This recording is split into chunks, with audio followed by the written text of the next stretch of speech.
Trump and Hillary Clinton barnstorming the battleground states, the rivals nearly crossing paths on a crowded Ohio tarmac. Their planes right next to each other. Clinton calls in reinforcements, and Trump reveals his strategy for the big debate. Hermine's dangerous surf slamming into the East Coast tonight. Beaches shut down on this holiday weekend, costing businesses millions. Now a new hurricane on the horizon.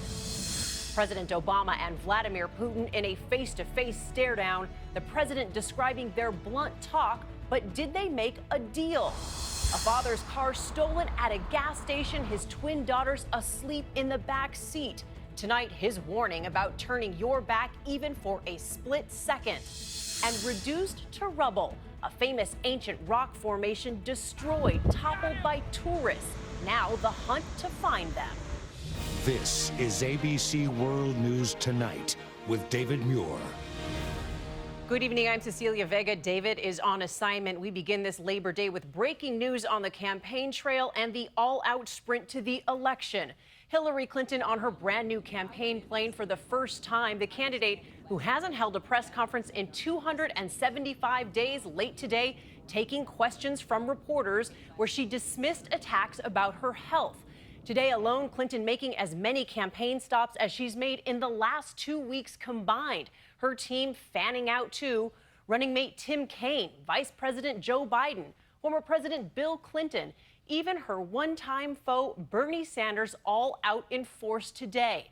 It made for a crowded scene on the tarmac in Cleveland. Clinton and Trump's planes parked right there next to each other. Donald Trump making headlines tonight, too, saying he will attend all three debates. But we begin tonight with ABC's David Wright leading us off in Cleveland with just 63 days to go until this election. Tonight, as the final push begins, Hillary Clinton finally answered questions from her traveling press corps, including ones on Russia, China, and her health.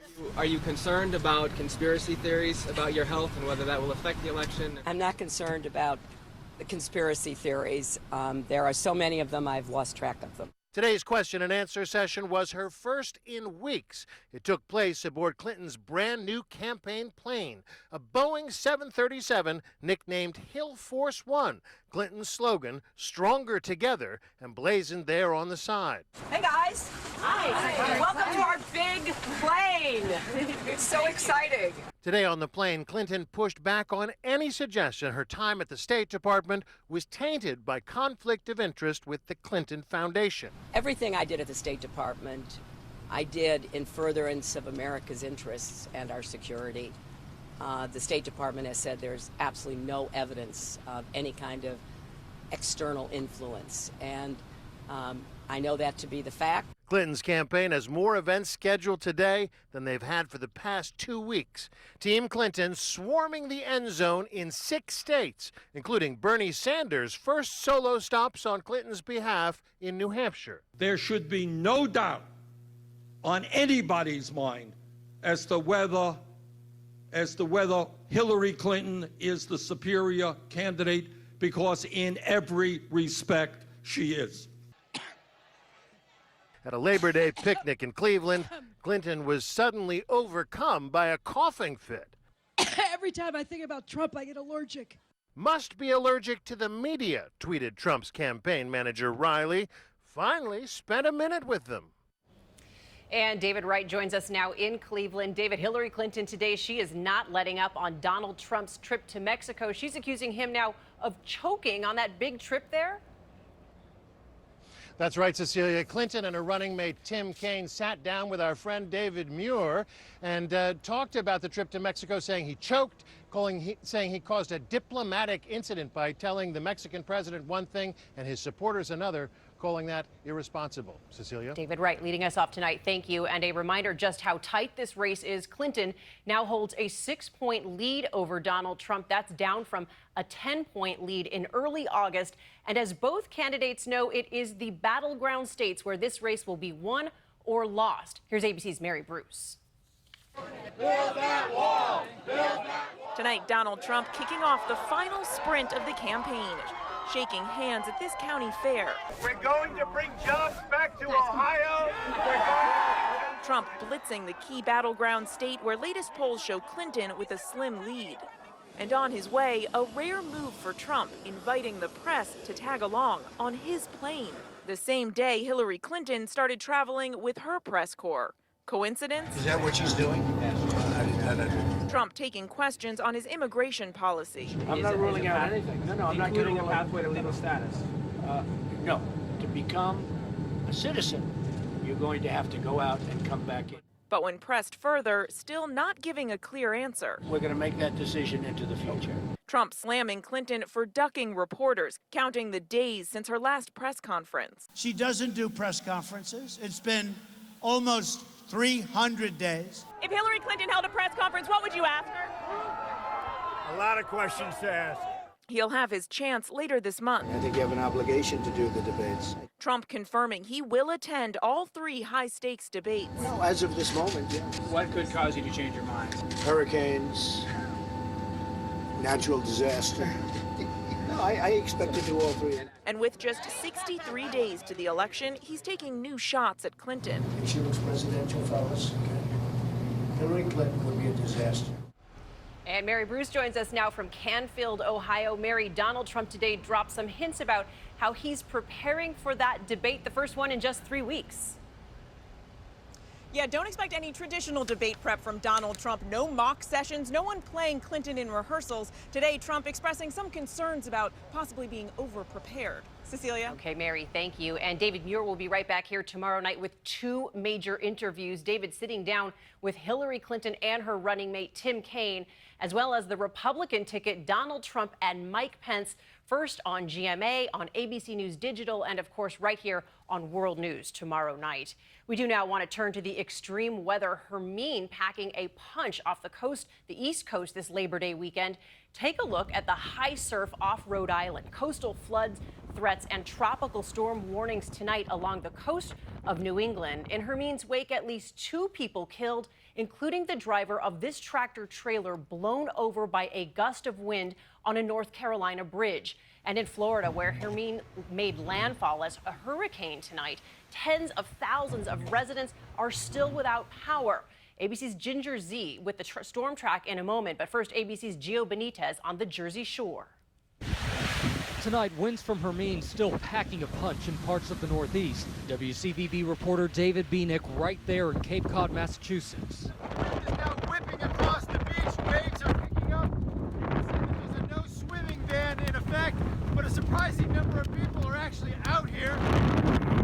Royal Caribbean's Anthem of the Seas got caught in the rough waters. Eating in the restaurant, dishes going all over the place. They got out of it safely, but on the shore, rough, dangerous surf, and lifeguards warn it could be deadly. As soon as you get waist deep, you're just getting swept down the beach. I mean, faster than I can run. And all of those businesses along the eastern coast, Fire Island already saying they've lost millions. And look at these empty beach chairs on the Jersey Shore. The beach itself, even more barren. And small businesses like the Gables Hotel and Restaurant on Long Beach Island taking a hit worth tens of thousands. The phones were ringing like crazy, and there was a mass exodus from the island. A mass exodus. Mass exodus. And so here you are, left with all of these open tables that would have otherwise been filled. I know, and people miss their holiday. And Cecilia, in the next few days, expect those dangerous rip currents and those big rough waves are going to keep tearing down these massive dunes. Of course, they're going to need some repair for nor'easters in the fall and winter. Cecilia. Okay, Gio, thank you. And I want to bring in ABC's chief meteorologist, Ginger Z. You have been tracking this for so long, and it's not over yet. Feels like forever. And yes, we've been tracking the system for weeks, Cecilia. So let's look at it. Hermine now, still a post-tropical cyclone with max sustained winds of 70 miles per hour, so still very strong. It will weaken as it keeps turning back toward eastern Long Island and parts of coastal Connecticut all the way through Cape Cod. And that's why we're still paying attention to this, because you pile on water for 2-3 days, and you are going to erode those beaches, major rip currents. And I wanted to show you this because we actually will see some rain bands coming out of this, 20 to even 40 mile per hour gusts along with it, and that shield of clouds makes it all the way back into parts of New Jersey and even southern New Jersey. Then we go to the middle of the nation. We've had big issues with severe weather the last 24 hours. Now flash flood warnings for Minneapolis that include that severe storm watch overnight. And a quick look, Hurricane Newton headed for Cabo San Lucas tomorrow. You got your work cut out for you. You're busy, Ginger. Thanks to you on GMA tomorrow. Overseas now, where President Obama has landed in Laos for a historic visit. The stop comes on the heels of the G20 meeting in China, opening with controversy on the tarmac and ending with a diplomatic showdown with Vladimir Putin. ABC's Bob Woodruff is in the region for us tonight. Today, tense moments on the sidelines of that summit. President Obama face-to-face with Russia's Vladimir Putin. The tone of our meetings are candid, blunt, businesslike. A 90-minute meeting tackling everything from cybersecurity to a Syrian ceasefire between Russian-backed President al-Assad and U.S.-backed rebels. But so far, no deal. Given the gaps of trust that exist, that's a tough negotiation. That meeting on the final day of a summit that kicked off with an awkward scene on the tarmac. Chinese officials did not provide the traditional staircase and red carpet reserved for world leaders. Instead, President Obama had to exit from small stairs at the belly of the plane. Mr. Obama is now in Laos, where he was scheduled to meet with Philippine President Duterte, now canceling that meeting after the Philippine president used a vulgar term, threatening to curse out President Obama in person if he continued to question his state's controversial killing of drug suspects. Clearly, he's a colorful guy. Now, Obama will be the very first American president to ever visit the country of Laos, and he will be stepping up the U.S. commitment to removing tens of thousands of those cluster bombs that have been left in the ground after being dropped by the United States during the Vietnam War. Cecilia? Okay, Bob, thank you. And just 650 miles away from where President Obama was in China today, an act of aggression from North Korea. In a show of military force, Kim Jong-un firing off 3 missiles toward Japan. No warning given by the North Korean government. The White House promptly condemning what they described as a reckless act. And back home now to that controversial quarterback and his national anthem protest. Tonight, 2 high-profile defenders coming to Colin Kaepernick's side. President Obama weighing in, calling it the NFL star's constitutional right to kneel in protest. But it's what one female soccer star did on the field and what she's now saying off the field that is turning heads tonight. Here's ABC's Kana Whitworth. Tonight, 49ers quarterback Colin Kaepernick's refusal to stand during the national anthem is gaining steam. Even the president was asked about it. He's exercising his constitutional right to make a statement. I think there's a long history of sports figures doing so. U.S. women's national soccer team player Megan Rapinoe kneeling before her game, calling it a nod to Kaepernick's protest of racial injustice, saying, being a gay American, I know what it means to look at the flag and not have it protect all of your liberties. How long do you plan on continuing to take a knee, and will it be taking a knee? At this point, I think it will continue to be taking a knee. As far as how long this goes, I'm not sure. You know, I want to be able to affect change. Support is growing for the embattled quarterback. The 49ers saying more Kaepernick gear was sold last week than in the past 8 months combined. He's receiving heavy boos here. One group voicing dissent, the Santa Clara Police Union, saying they may not provide security for games because of his statements about police. Now, the Santa Clara police chief says that he has reminded his staff that Kaepernick is just expressing his First Amendment right and that it's their job to uphold that and provide public safety. Cecilia? Kana, thank you. Next tonight, imagine the horror of watching a thief speed off with your car, your sleeping daughters in the back seat. It happened to one Atlanta dad as he was pumping gas. ABC's Steve Osunsami has more. Georgia police tonight are looking for a thief and a carjacker who's seen in a video from this gas station surveillance camera stealing a car with 2 twin 1-year-olds inside. He put 10 steps away from the car. Obviously enough for him to get in the car and take off. Their father, Lester Cheney, couldn't get his credit card to work at the pump, and he ran back to the car when he saw the thief. Whoever stole it abandoned the car in this parking lot a quarter-mile away. 1-year-old Mackenzie was still in her car seat and back. Her twin sister Nadia was found here near the bushes. These aren't the first kids kidnapped during a car theft. This mom in Dallas ran to the car and ended up jumping on the hood. Her daughter managed to get out. And the lady was like, "Who is that getting in your car?" I turned around. He's already in the car and closed the door. In Florida, another mother is seen on surveillance video fighting off 2 armed men, allegedly trying to steal her car with her 1-year-old daughter and 7-year-old son inside.